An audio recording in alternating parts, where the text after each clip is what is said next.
dans ce nouveau tutoriel Photoshop, qui est aujourd'hui tiré d'une de mes formations complètes, qui est disponible sur tuto.com.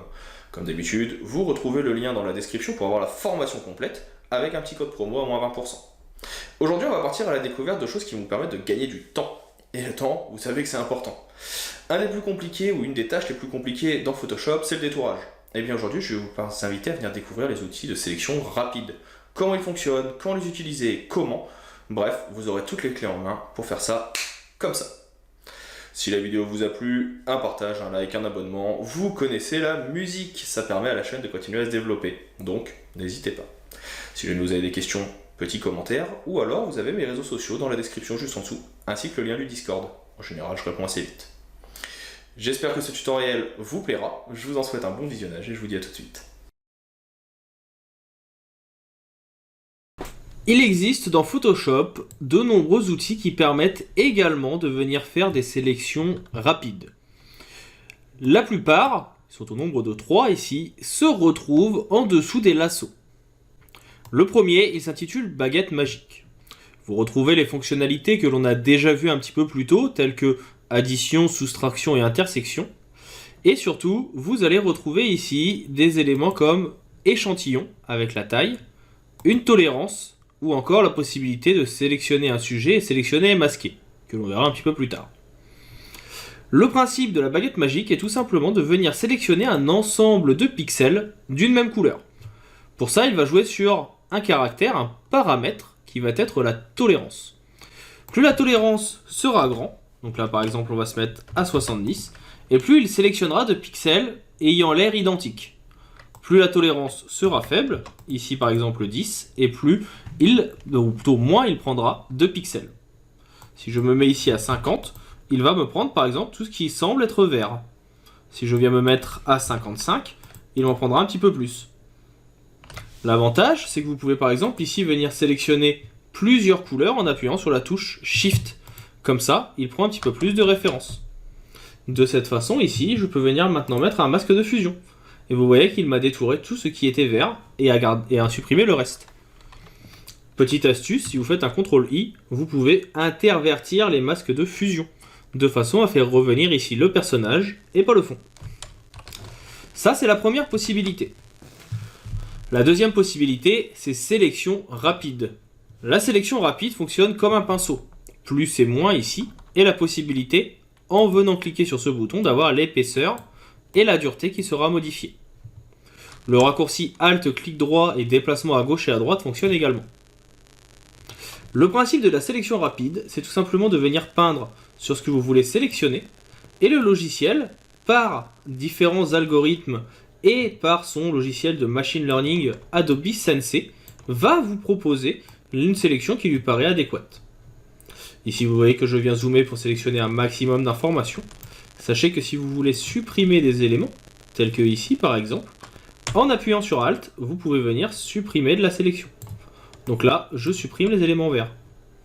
Et de cette façon, si je viens maintenant mettre un masque de fusion, eh bien vous voyez que mon personnage est déjà détouré. Alors bien sûr, il y a d'autres possibilités. Imaginons que l'on vienne sur notre paysage ici. Si vous voulez utiliser cet outil, vous pouvez profiter ici qu'elle soit de grande qualité. L'outil de sélection peut vous permettre de sélectionner rapidement, ici, les véhicules. Donc là, vous voyez qu'il reconnaît ce que ce sont des véhicules, il reconnaît les sujets et il les sélectionne assez rapidement. Bien sûr, en jouant sur la taille du pinceau, vous pourrez être plus ou moins précis. Profitez-en. C'est ce qui compte et c'est ce qui vous permet d'avoir un détourage beaucoup plus qualitatif. Et là, si je mets mon masque de fusion, j'ai donc mes voitures qui sont maintenant détourées. Vous avez vu, assez rapide et simple à prendre en main. Petit CTRL Z pour revenir en arrière et CTRL D pour désélectionner. De la même façon, vous pouvez avoir ici vos personnages. Comme on a énormément de contraste, en général, le logiciel a un petit peu moins de mal à détourer. Là, j'avais fait un gros pinceau, donc il a eu un petit peu plus de mal, mais si vous avez un pinceau plus fin, il fera une sélection plus précise. Et de cette façon, on est plutôt pas mal.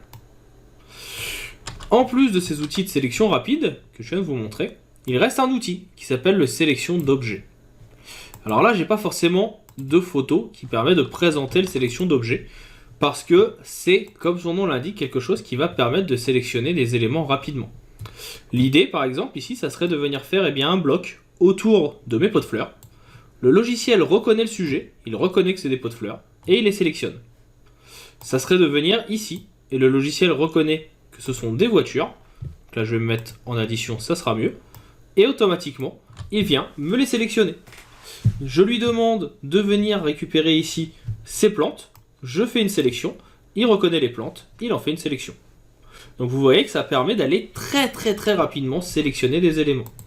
Si je reviens ici, je peux très bien lui demander de sélectionner la comète. Alors, ça va pas forcément fonctionner, parce que il ne voit pas la différence entre les deux. Par contre, si je me mets ici, il va reconnaître une différence de contraste et il va le sélectionner. Si je me mets de l'autre côté, il va reconnaître une différence de contraste, il va le sélectionner. Pareil pour le personnage. Là, je peux demander à ne sélectionner que la casquette. Il reconnaît que la casquette est à part et il m'en fait une sélection. Je peux lui demander de ne sélectionner que le pull. Et automatiquement, il me sélectionne le pull. Donc vous voyez que c'est un outil qui est assez puissant. Pour finir, on pourrait même l'utiliser ici en mode lasso. Vous avez donc soit le rectangle, soit le lasso que vous connaissez. Et là, je pourrais lui dire, en fait, ce que je veux, c'est cette partie-là. Et automatiquement, il me sélectionne uniquement cette partie-là. Je pourrais lui dire aussi, après un petit CTRL D, que ce que je veux, c'est juste le chapeau, ici, de mon bâtiment. Et automatiquement, il me sélectionne le chapeau du bâtiment. Donc vraiment quelque chose de très simple, très rapide à prendre en main, et qui vous fait gagner pas mal de temps. Enfin, la dernière option automatisée, c'est sélectionner un sujet. Sélectionner un sujet, vous avez juste à cliquer dessus. Automatiquement, le logiciel reconnaît le sujet principal. Alors là, il a un petit peu de mal parce que c'est des bâtiments et qu'il y a beaucoup de choses, et il le sélectionne. Si je reprends ici mon personnage, que je lui fais sélectionner un sujet, on va attendre quelques instants, et vous voyez qu'il a sélectionné le nuage de fumée et l'entièreté de mon bonhomme. Si je mets un masque de fusion, il est maintenant détouré. Et ça a été, comme vous le voyez, très vite.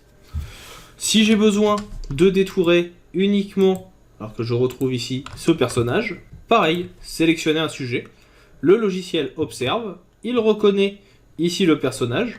Si j'ai besoin de récupérer des éléments, je viens reprendre mon outil de sélection rapide, Alt, clic droit pour modifier la taille, et là, on adapte, on récupère ces deux éléments. On veut supprimer cette partie-là, j'appuie sur Alt pour passer en mode négatif, et on vient désélectionner.